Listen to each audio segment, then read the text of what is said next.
Welcome to this Connect to the Capitol Extra, where we don't just report the headlines, we're going behind them. A state Senate Finance Committee panel has taken the extraordinary step of calling for the removal of this extra's guest, accusing him of financial mismanagement and dereliction of duty stemming from a $1.8 billion accounting error dating back to 2017.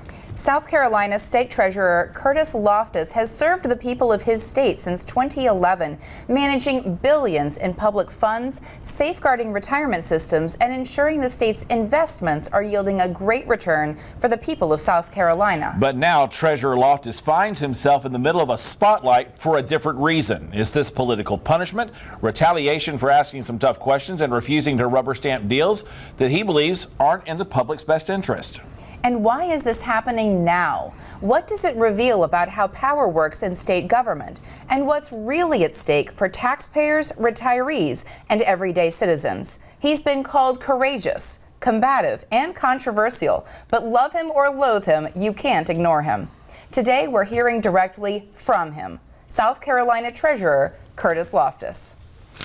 Mr. Treasurer, it is great to have you on the show today. Thank you. As we get prepared for what's going to be a very interesting next week and day for you, the Senate has basically staked some claim here and said, we're going to have to hear from you directly in chambers. This is not something that's been happening in modern history. But before we get to that, help people understand what it is that the Treasurer of South Carolina does, because that's a key question to answer in understanding how all these pieces go together. In this instance, the primary role is I'm the banker. We are the bank. We house the money, we protect the money, we pay all the payments, we collect all the deposits. So we're the bank, and that averages about $45 billion a night. That's with a B. It's county money, city money, state money. It's all sorts of trust fund money and federal funds. And that's our responsibility. And we do an excellent job of it. You've described the recent calls for your removal as political retaliation. Can you just walk us through exactly what's happened to get us to this point and why you believe the situation escalated? Well, I've had a running battle with Senate Finance since I was elected, because I will exposed in fraud, waste, and abuse. And lots of times it's not really those two things, it's just swarmy behavior. And that is endemic in government. And in the old days, Senator Leatherman would take me aside and make sure that I was punished, and then I would be okay. And we'd go back to it. It was a cat and mouse game that we played. And it was all, it was tough sometimes, but it was fun. But it's all changed now. And they're playing for keeps. There are no rules anymore. They want control of the Treasurer's office. It's not that they want to get a bag of cash for themselves and their friends. It's because to be next to $45 or $50 billion is where you get to reward great numbers of influential people, money managers, investors, big banks, accountants, lawyers, middlemen of all sorts, consultants. I mean, there's a long list of people that you deal with as treasurer.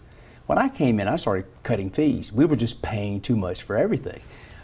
I want a man or woman to work for what they get valued, and we're going to pay a fair value. But we cut $2 million in banking fees the first year. I walked into the office, our audit was something like you would have if you ran a canteen at the Little League baseball park. It was 4 pages, it was nothing. So we volunteered. We want the full financial audit.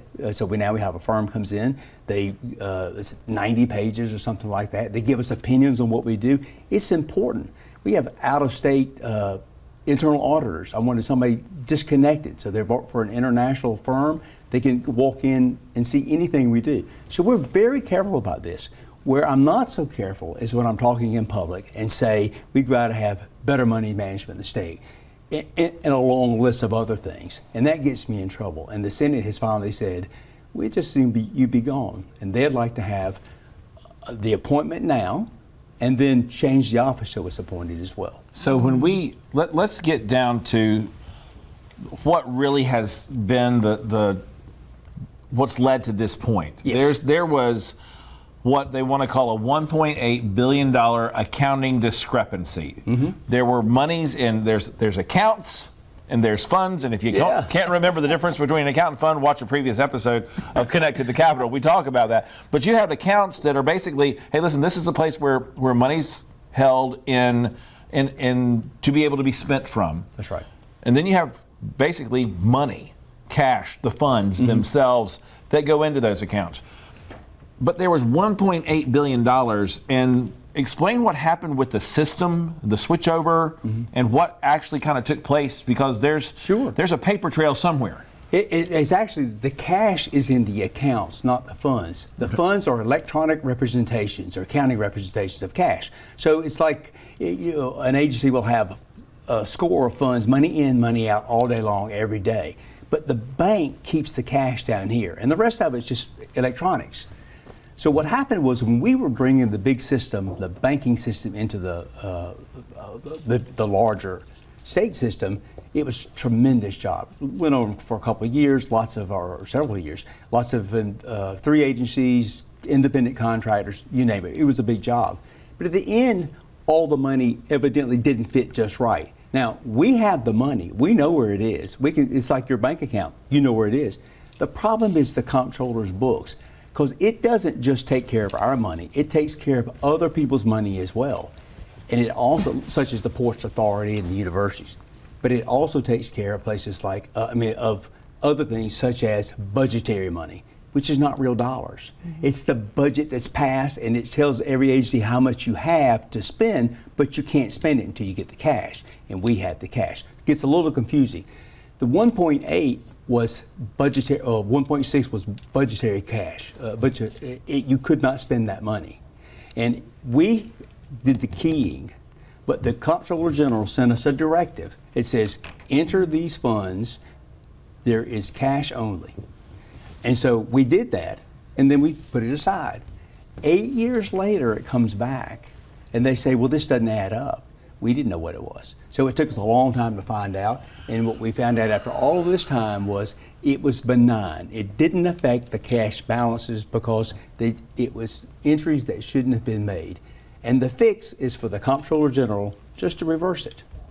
It's not even a footnote in the audit. So basically, when Richard Ekstrom was Comptroller General of South Carolina, he came to you as the bank and said, put this in as an item in the system. That's right. So you did it. That's correct. So was the error in the Comptroller General's office? That's question number one. And so if that's the case, with the Comptroller General having resigned, another's now been appointed, where was the mistake made, and when should it have been made aware to Senate Finance, House Ways and Means, that, hey, listen, guys, we've got this here. Yeah. We need to do something about this? Well, you have to remember, the Comptroller General is the head accountant. So in statute, his law says he is the complete check on the Treasurer's office. That's ancient language. As far as I know, it's the only place in state government that has that language, because it's about accounting. You don't want the treasurer, who's got all the money, to be able to start writing checks, right? You want to have these protections. So he has the legal right, it's in his statute, to send up directives. So he sent us a directives and says, this is what you do. And this is reflected in the Alex Partners report. It says that the previously recorded 7,700 entries, I believe it was, by the Comptroller General were ordered to be put into the system, and we did. So we just did the data entry. It's like taking a legal secretary and holding her responsible for what the lawyer dictated, or in anything like that. So we did what we were told because he's the chief accountant. Now, let's just pretend that this didn't come up like it did, and somebody just found the error, right? We would have said, okay, how do we fix it? We wouldn't think anything about it, because you have accounting problems all the time. It's only that the subcommittee got involved, and that's the big problem. And so as it went along, what was the first thing you heard? There's a mysterious bank account with $1.8 billion in it. That was never the case. But they said it, and that went around the world. Right. So had it been left to the state auditor and all the other offices, we'd have said, oh, there it is. Yeah. Let's go fix it. So let's talk about this money real quick, because part of your responsibility is to take the money of the state of South Carolina and invest it. Yes. So that we get a return on our investment. And this is where some senators have come back and said, listen, you told us we were making interest off of this money. No, here's what I told them. Okay. They said, and I had a letter in my hand from the Comptroller General again that said that the Comptroller General the state auditor and the state outside audit firm all agreed that the money in the 0993 account is real. It is part of the general fund, and you should present it to the General Assembly for appropriation. Now, you've been around the State House a long time. That means you've got cash, give it to those boys, and they're going to spend it. It turns out none of that was true. It turns out that it was appropriations. And so I didn't move the money because by this time we were studying it, and I said, this doesn't work. But get back to the question you just asked about the interest. When they reverse these entries, not one dime changes at the bank.